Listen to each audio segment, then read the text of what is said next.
spokesperson for the ministry, coming into this very important press conference.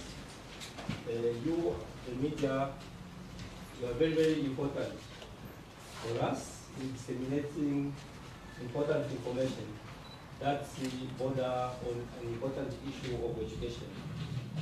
You recall that yesterday, in his speech during the opening of Parliament yesterday, the President of Zambia did allude to the reopening of schools as well as colleges and universities. So, as you may already be aware, the President sets a tone at that higher level in terms of giving a broader outline in terms of what the intentions of government are. In this regard, the intention to do with education. Now, the responsible ministry, in this case, the Ministries of General Education and Higher Education, have now a mandate to crystal clearly guide the nation in terms of how we shall proceed. And therefore, we have our Honorable Minister here, and as well as Permanent Secretary, to be able to guide us in that course. And without spending much of my time, may I request the Permanent Secretary, sir, to be able to once again invite our colleagues from the media, as well as invite the Honorable Minister in providing this press brief. Permanent Secretary, sir. Thank you, Director. Allow me to recognize the presence of the Honorable Minister for General Education, Dr. Wanchinga. Honorable Minister, when they were singing the national anthem, I was a bit uncomfortable because of the low voices. Is it because bars were opened yesterday? In any case, my task is very, very simple, but simpler than before. Allow me, in a special way, to call upon the Honorable Minister of General Education, Dr. Wanchinga, to present the speech to the nation. Honorable Minister, I call upon you. Okay. Good morning, ladies and gentlemen. I would like to concur with the words of the spokesperson concerning our slight delay in the commencement of our press brief. And also I would like to join my colleagues in welcoming you to the ministry for this press brief. As you know, I served in this ministry from 25th September 2016 to about 16 February 2018, when His Excellency the President, in his own wisdom, transferred me to the Ministry of Water Development, Sanitation, Environmental Protection. And then from there, as you know, I'm here. So I may be meeting some of you for the first time since I came back, or maybe some of you I did not even meet when I served in this ministry. So I would like just to make a special welcome to you all to this press briefing. And as Minister, for those of you who are meeting for the first time, I would like just to say that I look forward to good collaboration between the ministry and yourselves. And so I do agree with the words of the Director Planning that particularly the media, you are a very important platform, very important community through which I think the nation is expected to get the information, to be educated concerning the various developments in the nation. But before I proceed again to make the formal remarks, let me acknowledge the presence of the Permanent Secretary, Technical Services, and also the directors from the ministries, the senior officials, and the members of the press. Ladies and gentlemen,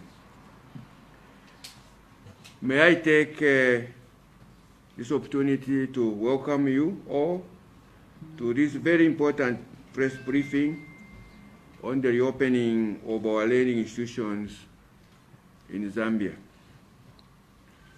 You recall, ladies and gentlemen, as was mentioned by my colleagues that yesterday, 11th September 2020, when His Excellency the President was opening the 5th session of the 12th National Assembly, Dr. Edgar Chagwa Lungu, the Republican President, announced the reopening of all learning institutions between the 14th of September and the 28th of September this year.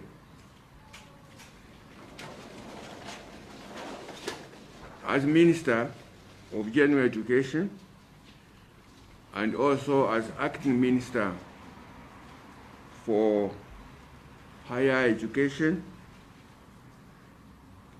I would like in these two capacities to provide further guidance on the reopening of institutions of learning in our country.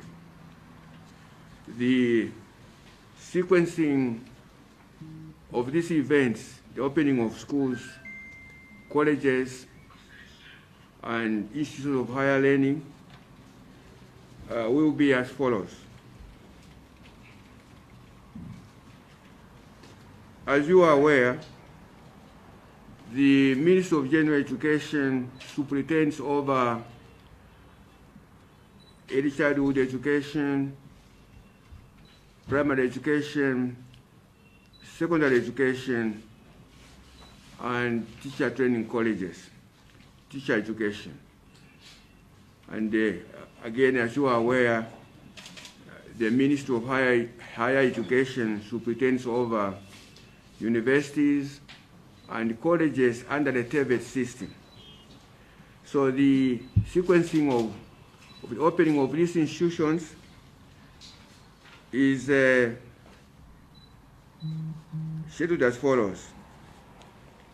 You recall, ladies and gentlemen, that on 1st June, that is under the general education. I will first deal with the issues under general education. You will recall, ladies and gentlemen, that on 1st June 2020, we allowed examination classes under the Ministry of General Education to resume classes. That's grade 7, 9, and 12. And around the 28th, 29th of the same month, we had allowed colleges of education to resume classes. Now, these schools, these classes, the examination classes and the education colleges which had been in session and which had been given a rest of about 2 weeks. These examination classes will resume their classes normally as scheduled on Monday, the 14th September 2020. So examination classes which had been in session as from June and had been given a break of 2 weeks will resume classes as scheduled on Monday, the 14th September 2020. But concerning the non-examination classes under the Ministry of General Education, these are the ECEs, primary and secondary schools, as well as colleges of education. We have decided that these should be given a little bit of time to prepare for their opening, to allow the institution to prepare effectively for the opening for these classes. And these classes will resume their classes on Monday, the 21st September 2020. I will repeat, that the non-examination classes, starting from early childhood education, primary and secondary schools, as well as colleges of education, which were non-examination, which had not resumed classes in June. These classes will report on Monday, the 21st September 2020. So we are advising parents not to rush their children over the weekend to their respective schools, especially those in boarding schools. So we are making this announcement in time to ensure that this does not happen. And also, we are hoping that the 1 week we have given the parents will be sufficient for them to prepare for the return of the children in non-examination classes. But concerning the universities and colleges under TVET system, I would like to provide the following further guidance.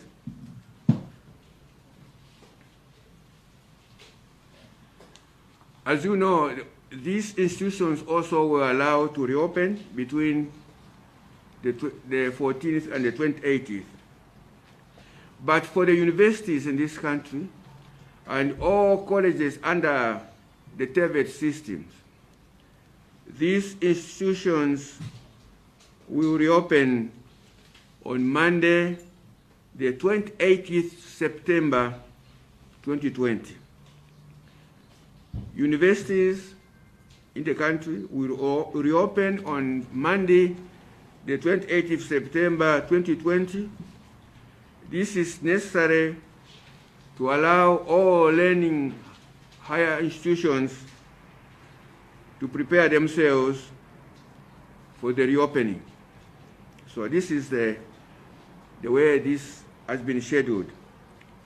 I would like, ladies and gentlemen, to urge all authorities in our institutions of learning to work with health authorities, parents, and the community at large to ensure that there is strict adherence to the guidelines provided by both the Ministry of Health and the two ministries in charge of education in this country. I would also like to encourage our parents to adequately prepare their children by providing them with face masks. In fact, the attendance of school will be contingent upon, as I said earlier on, ensuring that the schools, as much as possible, conform to the guidelines given by the Ministry of Health.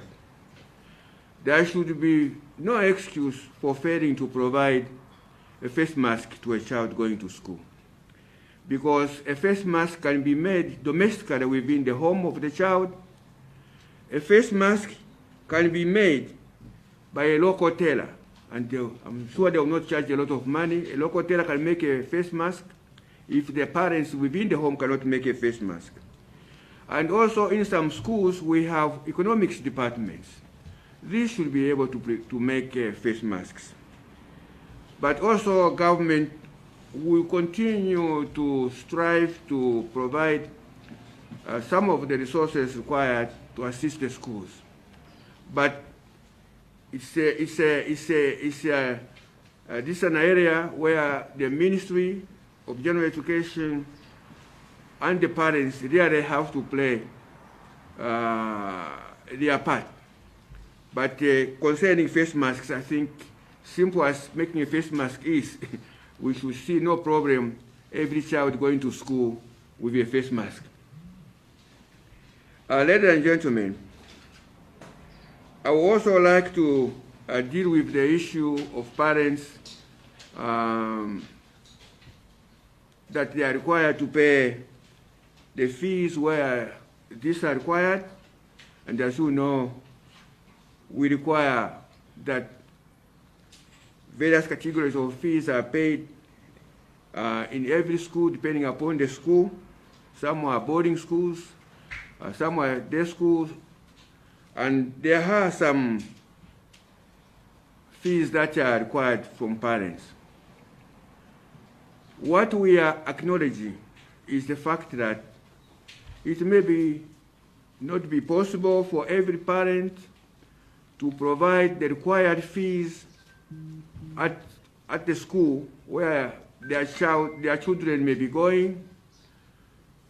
We recognize that because of maybe the situation we are in during this COVID period, many people have experienced and are still experiencing reduced incomes.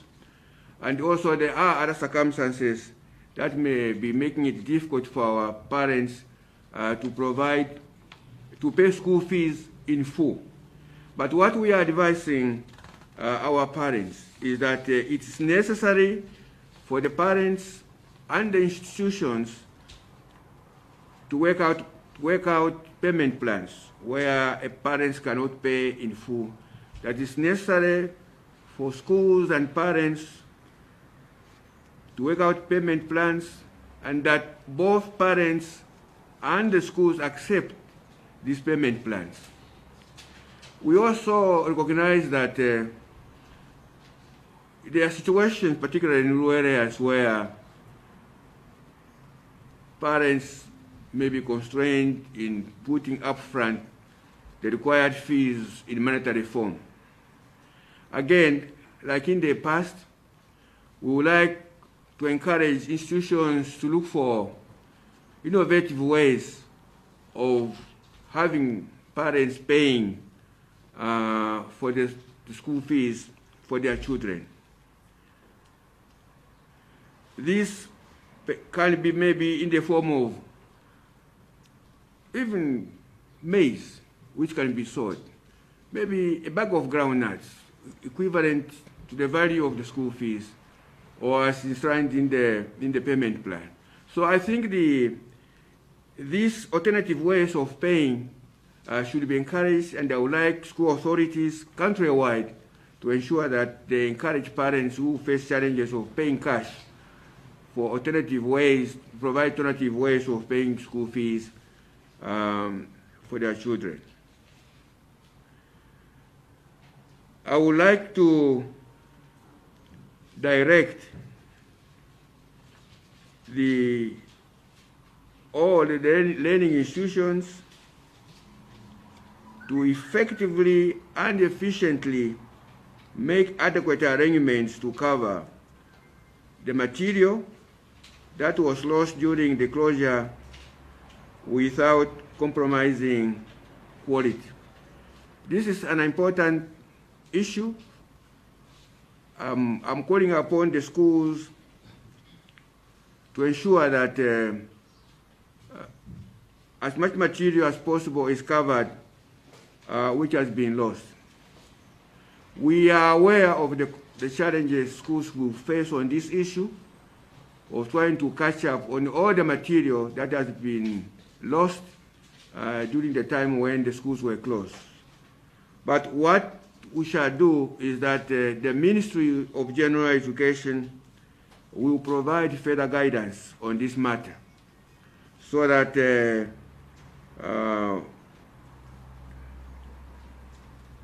material that has been lost is not lost for good, and that the calendar is not compromised basically because of schools struggling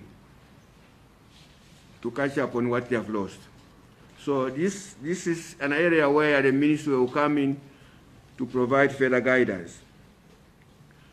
With this last clarification on the issue of catching up on lost material, I would like to thank you all, thank the Almighty God, ask to bless the learners, the Almighty God to bless the teachers, the school administrators, the parents, and all of you who work towards furthering the course of education in this country. May God bless you all, and thank you. Thank you, Honorable Minister. That is the Honorable Minister of General Education, who is also acting Minister of Higher Education, Dr. Wanchinga. We've heard that the schools are reopening on the 14th as scheduled for the examination classes, on the 28th for the non-examination classes. And for the universities and TVET, we've heard that it's actually on the 28th of September.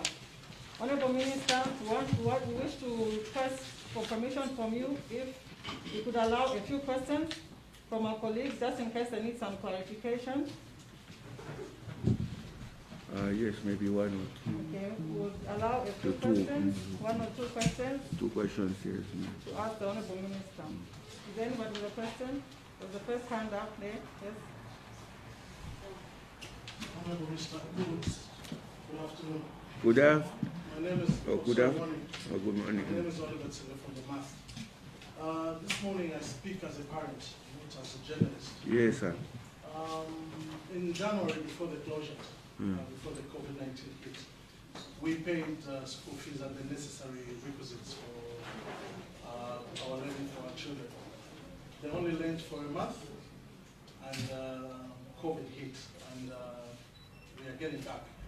What happens to the money that we paid? Are we going to forfeit it just like that? Because we're also hit by the same scourge that has hit government and other institutions. Don't you think there would have been a better way maybe to forego this period that the children are going to learn? Because we paid, and most of us have been working from home. The income has not been coming through normally as it usually does. So making us pay twice is quite unfair. What do you think? Thank you, Oliver. Second question, yes? My name is Violet from Zambia Daily Mail.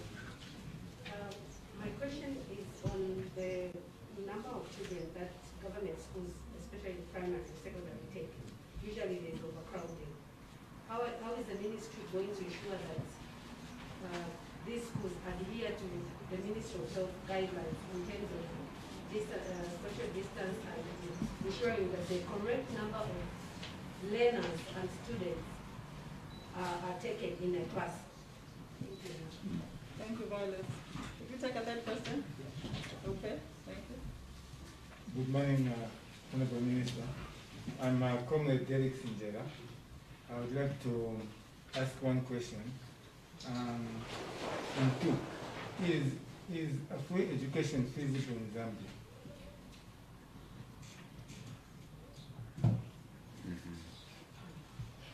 Thank you, Derek. Director, we have those three questions from our colleagues.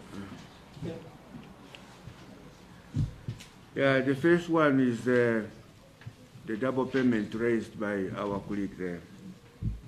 PS, we would like to address, yes. No problem. Thank you, Honorable Minister. We need to speak the truth. The school closed, if my mind serves me right, it was 2 weeks before the normal closing. So it was not the first week. So if you count the 2 weeks that remained before the normal closing, yes, we know some bit of the money would have remained in the school's account. But now, if we say you open the schools on free basis, and are we going to make use of the money that remained for only 2 weeks to complete the term? It cannot be.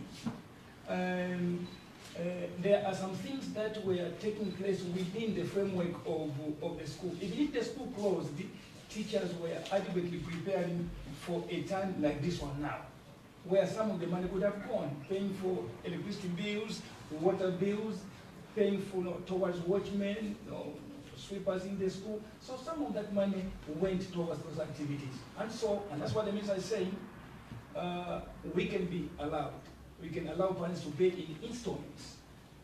They can also pay in kind. But to those who have sufficient money, they can pay at once. So there is no need of forgoing that. That money was used on intended purposes of education. So you just have to pay so that schools can run. Yes, I hope our brother is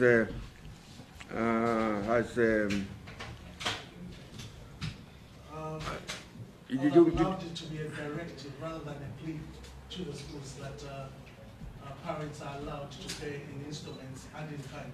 Right now, it sounds like you're making a plea. They can either agree or disagree. No, it's not a plea. It's an instruction given to the schools that they have to consider this as unavoidable, because there will be parents certainly who will be in a very difficult situation. Yeah. So it's an instruction to the schools to take what we have said. Yes. The issue of social distancing, PS again, the issue of, when we were preparing and trying to make a case as a ministry for the reopening of schools, there were a number of issues that were taken into consideration. And concerning how the component of social distancing will be achieved. We are aware that certainly in some schools there is overcrowding. So we have created a system of instruction that will be followed, which will talk to the issue of social distancing. And these details will be communicated to all the schools. And it's part of the package of instructions that will go to the schools, in addition to the issue I referred to earlier on of how to catch up on the curriculum. So this will be part of the package of instructions that will go to the school. But certainly we have worked out mechanisms to effect social distancing in those schools that may be overcrowded. Yeah. You wanted a follow-up, no? No, just an addition. That's also to Yes. that intent you hinted us on the material that has been lost. Is it also going to be part of the thing that will be given?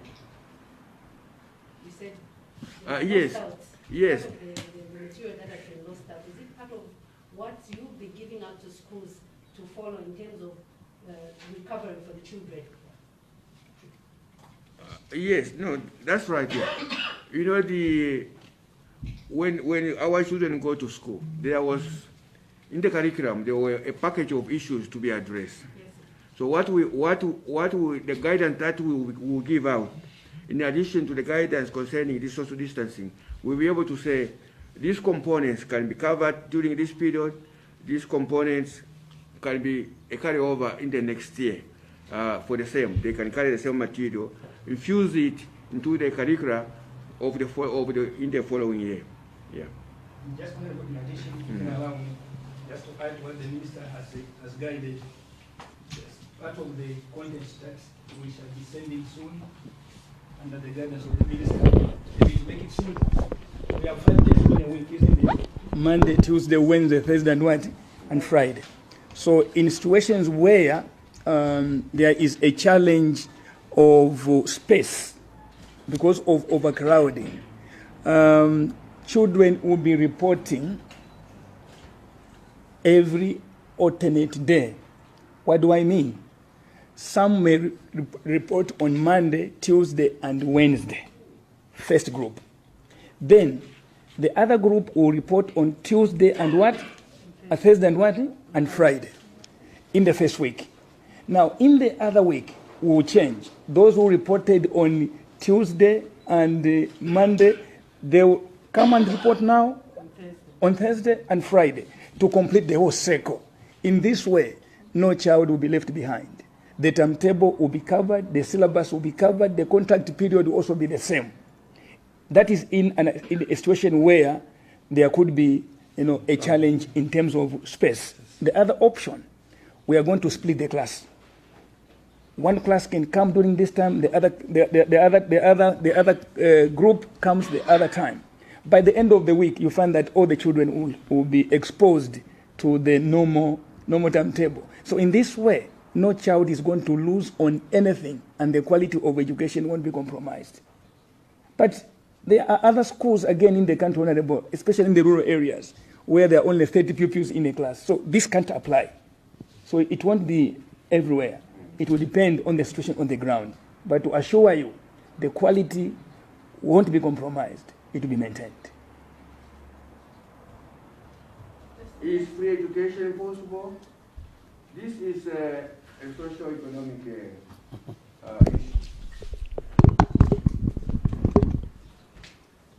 Yes, education can be free. There are countries where actually governments have to pay children to go to school as incentives.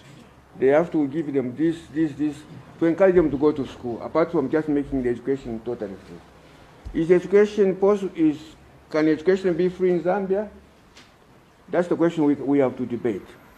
For us, it's a debatable issue because the socio-economic situation is not the same as those countries where maybe this is totally free. There are components of education that can be totally free, but there are components of education that may be totally free. So this is it's a debate. People are saying, can education be free? Yes. There are people who think that the education can be 100% free. I think to me it's a matter of degree, because there will always be components children will pay for in the school. Yeah, so I think we'll continue to debate this issue of free education. Thank you very much for the guidance. But what type of system is Zambia planning to do? What type of education system is Zambia planning to do? Because I know that the reason why there is the Ministry of Education and the Ministry of General Education, and the Ministry of Higher Education is to provide education to the Zambian people or Zambian children. So you cannot run away from the fact that it's government responsibility to educate the Zambian child or Zambian adult. No, you are quite right. It's a responsibility of the government to provide health services to the people. It's government responsibility to ensure that there are roads. It's government responsibility to ensure that there is water supply, that every Zambian is entitled to clean water supply. It's a government responsibility to ensure that every Zambian child has an opportunity to go to school. And we have literally, you can say 70 to 80% free education in this country. Because most of the things that are given free are done free. And the payments that we are talking about here are those payments that only go to services that support the operation of the schools. Not that they bear those school fees we are talking about cover all the costs of that school. No. So there are only certain components that parents pay for. So we can say by and large that our education system is largely free. So you're putting the figures at 80%? No, I'm giving you just examples. There is no empirical evidence of research which has been carried out to say to quantify, to quantify that this is the extent of this. Yeah, because to be able to arrive at an accurate figure, for instance, we'll be able to say, let's take Rivara Secondary School. What are the costs incurred through teacher salaries, provision of books, provision of desks, the chalks, the infrastructure, and all these things and so forth. And then you quantify the contribution of the parents, and then you make a percentage calculation. You will find that the contribution of the government and the contribution of parents, when you quantify this, it's negligible in terms of percentage. So that's why I think the estimate of 7 to 80% to 90% can be accurate, but this must be supported by proper empirical research and data. Thank you, Honorable Minister. Permanent Honorable Minister, peers, members present. Just a quick one. Honorable, recently there was a report from Pemba District that a number of girls, as a result of being home, have fallen pregnant. And this is one of the challenges that this can will face. How is the ministry going to respond to girls that have fallen pregnant now, as in returning to school? There's another question? Yes. Before the Honorable Minister responds. The last question.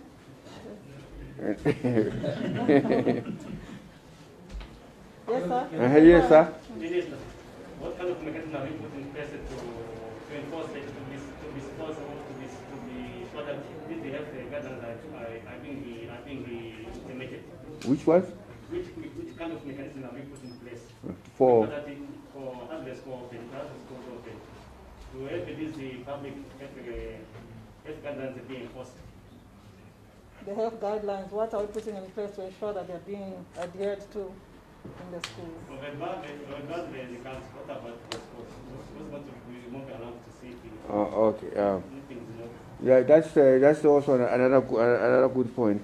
The issue of pregnancies. You know, when we're making a case for the reopening of schools,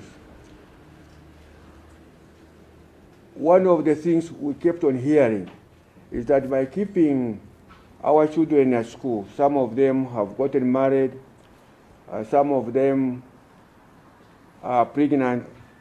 So it's not just Pemba where these reports have come from, but also near other corners of this country. We will only be able to know the extent of this problem when the schools reopen and there is a head count. When the schools, each school will be able to say, oh, we have lost so many girls. Once those figures are aggregated, that's when we'll be able to have an idea the extent of the problem. But for the time being, we are only depending on what others have been telling us. Some of it from the people have been putting on social media. Some of the officers, our colleagues in the field, have been phoning us. You know, at this school, there are so many children. So even those ones who have been calling us to tell us about the problem of children being pregnant, they have also been hearing from other people, because there was nobody who went to a specific school to bring all the pupils together and do a head count of those who are fallen pregnant. So once we open schools, like we are opening schools, we'll be able now to tell and quantify the extent of this problem. But as you know, it doesn't mean that when he said it's not a good situation for those that are fallen pregnant or gotten married. It's not a good situation. But also, we should know that we have a window in our legal framework which allows for re-entry of our children. So those who may have fallen pregnant will have an opportunity at a later stage to come back to the educational system. Only that they may lose a year or so, depending upon the circumstances of that pregnancy. But if it's marriage, it becomes even more complicated in terms of the possibility of that child coming back to school. Yes. There was the issue of the interventions that, as you know, in my remarks I said that the decision to open the schools, it's not a decision which the Minister of General Education made alone or made a recommendation to His Excellency the President. His Excellency the President considered a number of issues, and this involved a lot of consultations with the Ministry of Health. And what this means is that as His Excellency had guided also, we are going to open the schools under the new norm. It means then that we'll have to adhere to the guidelines given by the Ministry of Health. And that's why we have been emphasizing on the issues of face masks, issues of social distancing, issues of ensuring that there is some facility for children to wash their hands at school. And so we have agreed with the Ministry of Health that we shall be doing joint monitoring of the schools. So this is an issue that is going to be done and handled both by the Ministry of Health and ourselves in ensuring that there is compliance to the guidelines which the ministry has given and the conditions under which the schools will be expected to operate under the new norm. So I think that's the clarifications on the issues that colleagues have raised. There is another burning hand. Okay, we will allow this. Yes, sir. Thank you so much, sir. Minister. My name is Peter Warden. I'm the National President for Zambia Association of Colleges Students Union. As of today, Honorable Minister, there are information that those students that opened in July are told to vacate some colleges so that the school can prepare for the massive opening and the school can be disinfected. I wanted to get the truth of this matter. If I told it to apply to schools under the Ministry of General Education, that students should close for 2 weeks and open at the same time on the 28th of September. And I also want to find out the measure that the government has put in place to transport students from these colleges to their various homes. Those students are calling us and complaining that they don't have transport. Some of their parents have not been working. But with some of them, they only started work yesterday. Like those students whose parents are bar owners, they only started operating yesterday. So what measures are government putting in place to ensure that students are transported safely from the school? Thank you so much. I wish when I was a student, when I was a pupil, there was that facility for people to pay for me from my home to the school, and from the school to my home when we close.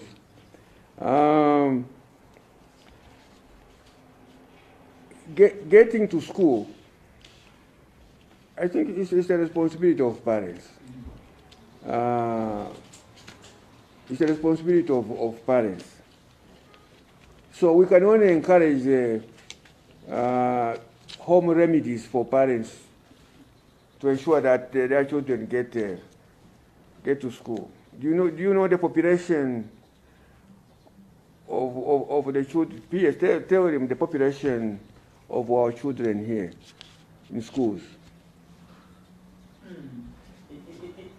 If I can just cite an example of those who are in grade 9, there are about 800,000, just one grade. Now, if you look at all the grades in the country, there are about 4.3 million children. 4.3 million children, literally everywhere in our schools. And each one, if all the parents say, my children cannot go to school because of transport, government must provide. It will be a very interesting scenario. But because Minister just came recently when they are told that they need to vacate the institution so that schools can be disinfected. No, that one I think is perhaps it's an internal arrangement within the colleges themselves. You see, like I am a member of parliament, but the people who live at the motel where parliamentarians live, and even the parliament itself, this had to be disinfected. So they left the premises, and then they go. It's good for the institutions, good for the students, but whether those people have to be paid for in terms of transport for while they are disinfecting the premises, that one is an internal arrangement there. Yeah. Thank you, Honorable Minister. Our Minister of General Education, Honorable Dr. Dennis Wanchinga, and also Acting Minister of Higher Education, our Permanent Secretary, Dr. Jobix Kalumba. Ladies and gentlemen, we've now come to the end of our press briefing, and we wish to thank you all for having been available. We realize there are so many questions, but I wish to just mention that the officers of the Minister, as well as the Permanent Secretaries, are ever open. So should you have further questions, please feel free to relay those questions to us. Thank you so much, and have a good day. Thank you, good people.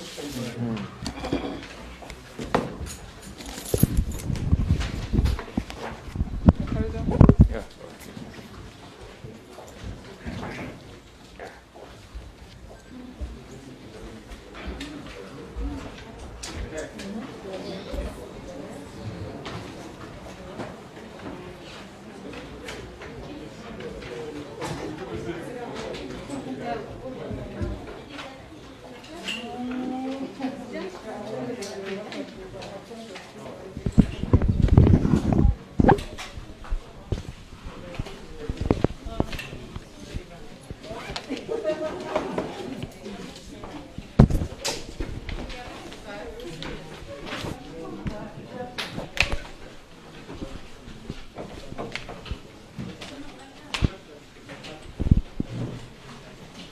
Okay.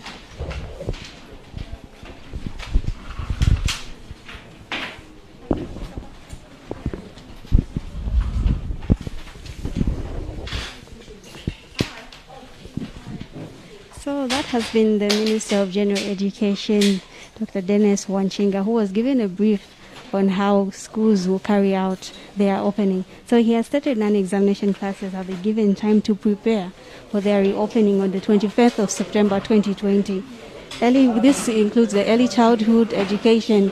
All those will open on the 21st of September 2020, while all colleges will open on the 28th of September, in ensuring that they prepare adequately.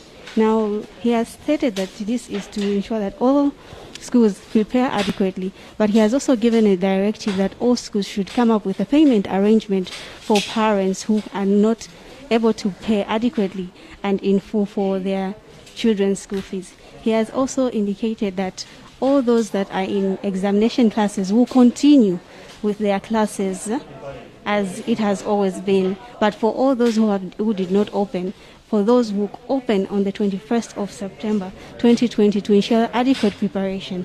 Where he has also indicated, Permanent Secretary in the Ministry of General Education has also indicated that all those schools with a population that is not adequate for them to maintain social distancing will be given a timetable in how they are going to carry out their classes, while others will be given different days to go to school, while others will also be given different days. Well, it has also indicated that all schools in the country have to prepare adequately in readiness for the reopening, and they must ensure that there is effective adherence to COVID-19 measures. Well, this comes after the president had announced yesterday that all schools should open between the 14th to the 28th of September, caution to adherence of COVID-19 guidelines. This has been Agnes Shamboko for Diamond News on the Go. Stay tuned.